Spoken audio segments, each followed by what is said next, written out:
Bienvenue pour cette nouvelle séquence de paroles de la vie éternelle avec Marc Joseph. Nous sommes aujourd'hui le 5 avril. 5 avril 2024. Encore un jour de grâce à vivre avec Jésus-Christ. Jésus-Christ te dit à toi, comme à moi il l'a dit, je suis avec toi tous les jours jusqu'à la fin du monde. Qui veut dire que tu as le privilège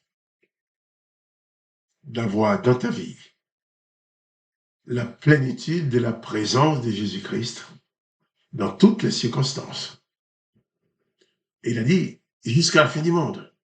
Ce qui signifie autant que le monde existe, autant Jésus-Christ est avec toi. Et si jamais le monde n'existe plus un jour, Jésus ne sera plus avec toi dans ce monde. Mais c'est que toi, tu seras longtemps avec lui dans son royaume. Car Jésus a dit aussi, il est parti de te préparer une place. Il dit que ton cœur ne doit pas être troublé. Parce que si tu crois à Dieu le Père et tu crois en lui, ton cœur ne doit pas être troublé. Il est parti te préparer une place. Il dit même quand la place sera prête, place personnellement, il reviendra lui-même te chercher, te prendre avec lui, afin que tu sois là où il est. C'est ton privilège. Si Jésus-Christ est dans ta vie, réalise-le. Même s'il y a des difficultés dans cette vie terrestre, n'oublie pas que dans cette vie terrestre, avec ces difficultés, avec tout ce que cela peut comporter, Jésus-Christ s'engage d'être avec toi. Jésus-Christ ne te demande pas de t'engager dans une religion. Non, il te demande de le recevoir dans ta vie. Si Dieu a besoin d'un temple, c'est pas d'un bel immeuble rempli de monde qu'il a besoin. Il a besoin de ta vie, de ton cœur, comme temple. C'est pourquoi Jésus dit à tous ceux qui croient en lui, je suis avec toi personnellement tous les jours, jusqu'à la fin du monde. Je t'invite à réaliser cela et à bannir toute forme de panique dans ta vie. Jésus-Christ est présent avec toi, pas de panique. Il est capable de tout faire pour que ta vie soit une réussite. Bien sûr, tu vas me dire, je répète ça tous les jours. Tous les jours. Tu as besoin, j'ai besoin d'entendre cette parole de Jésus-Christ. Je suis avec toi. Et il y a tellement de choses dans ce monde qui sont là pour nous troubler, pour nous tourmenter. Quand on se lève le matin, avant même de sortir du lit, il y a certains problèmes qui se rappellent à nous. Eh bien, quand on se lève le matin, quand je me lève le matin, je veux absolument me rappeler que Jésus-Christ est avec moi. C'est là ma force. Si Jésus-Christ est avec moi, je peux affronter le reste. Car Jésus-Christ a dit que tout pouvoir lui a été donné dans les cieux et sur la terre. Jésus-Christ est dans ta vie avec tout pouvoir, capable de tout faire pour toi. D'ailleurs, pour nous aider à mieux nous attacher à lui, Jésus-Christ nous a donné le pouvoir d'adresser nos prières au Père en son nom. Et c'est ce que je vais faire aussi avec toi, ensemble, dans la communion.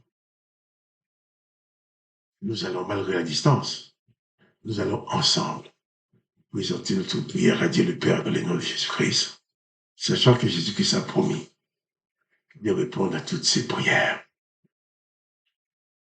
Père, je viens te prier dans le nom de Jésus-Christ, avec mon frère, avec ma sœur, avec cet homme, cette femme qui écoute et qui regarde cette vidéo. Je viens te prier d'apporter ta paix et ta joie dans sa vie. Je viens te demander dans le nom de Jésus de faire en sorte que sa vie soit une réussite sur ta conduite, sous ta conduite. Sa vie soit une réussite. S'il y a eu des échecs dans sa vie, peut-être, mais toi, tu n'es pas là pour le conduire, pour la conduire à l'échec. Tu es là pour conduire à la victoire. Car sur la croix, même quand beaucoup croyaient à ton échec, tu as dit plutôt, tout est accompli. Personne n'a pu te vaincre. Donc, dans la vie de mon frère, dans la vie de ma sœur, que ta victoire s'installe et que personne ne puisse t'enlever. C'est vrai. Nous pouvons avoir, et nous avons certainement, des moments de souffrance, Père. Mais tu nous as dit que ça allait arriver. Mais tu nous as dit surtout de ne pas avoir les cœurs troublés. Car tu es avec nous et nous croyons en toi. Papa, sois glorifié. Toi, le Dieu et Père de notre Seigneur Jésus-Christ. Nous glorifions ton nom. Nous glorifions le nom de Jésus-Christ. Et nous te disons merci de bien vouloir répondre à toutes nos prières dans le nom du Seigneur Jésus-Christ, ton Fils unique bien-aimé. Amen. Amen. Je crois à la puissance de la prière au nom de Jésus, puisque Jésus nous garantit l'exaucement de la prière. Je vais continuer à lire avec toi cette histoire de crucifixion de Jésus-Christ. Nous avons lu hier que les gens, une fois Pilate leur a livré Jésus, ils l'ont emmené. Ils ont rencontré quelqu'un, et c'était Simon de Cyrène, qui revenait des champs, et ils l'ont chargé de la croix de Jésus parce que Jésus était trop faible. Il avait même plus d'énergie pour porter sa croix. Mais Simon de Cyrène a porté la croix de Jésus. J'avais dit aussi, nous aussi, à ce moment de la vie, nous pouvons subir des persécutions, des gens qui sont contre nous. Ce ne sera pas une croix en bois, mais ça va être aussi une façon de porter sa croix, de porter la croix de Jésus-Christ. Jésus-Christ a dit, si quelqu'un veut venir après lui, qu'il renonce à lui-même, qu'il se charge de sa croix et qu'il le suive. Il ne s'agit pas pour nous de chercher un croix en bois à mettre, à porter sur une chaîne devant nous ou avoir une croix placée quelque part. Non, c'est pas cette croix-là. Porter sa croix pour nous, c'est dans le nom de Jésus, c'est si on nous déteste à cause du nom de Jésus. Si on nous persécute à cause du nom de Jésus. Si quelqu'un nous fait du mal à cause du nom de Jésus, alors nous dirons, nous portons une infime pincette, un infime petit morceau des souffrances de Jésus, mais qui ne sera jamais comparable à ce qu'il lui a vécu. Je vais lire maintenant dans Luc 23, verset 27. Nous avons lu ça hier, mais nous n'avons pas eu le temps de parler dessus. Jésus était suivi d'une grande multitude de peuples et de femmes qui se frappaient la poitrine et qui se lamentaient. Jésus se tourna vers elle et dit, « Fille de Jérusalem, ne pleurez pas sur moi, mais pleurez sur vous et sur vos enfants, car voici, les jours viendront et l'on dira, heureuses les stériles, heureuses les entrailles qui n'ont pas enfanté et les mamelles qui n'ont pas allaité. » Alors il se met à dire, « Montagne tombée sur nous et aux collines couvrez-nous. » Car si l'on fait ces choses au bois vert, qu'arrivera-t-il au bois sec? Jésus, dans sa souffrance, avec Simon de Cyrène derrière lui, qui porte la croix, et Jésus qui avançait avec des pas, des souffrances et des douleurs. Et ces femmes qui connaissaient Jésus, ces femmes qui connaissaient Jésus en tant que bienfaiteur, qui n'avaient jamais vu Jésus faire du mal à quelqu'un, étaient en pleurs, en larmes, dans le chagrin. Ils se lamentaient, ils pleuraient sur Jésus. Mais pourquoi on lui fait ça à lui? Quoi? Et Jésus va le regarder, le texte nous dit, Jésus se tourna vers elle. Jésus se tourna vers elle et leur dit, Femmes de Jérusalem, ne pleurez pas sur moi. Jésus ne voulait pas qu'on pleure sur lui, parce qu'il était en train d'accomplir sa mission. Lui-même a dit, c'est pour cela que je suis venu.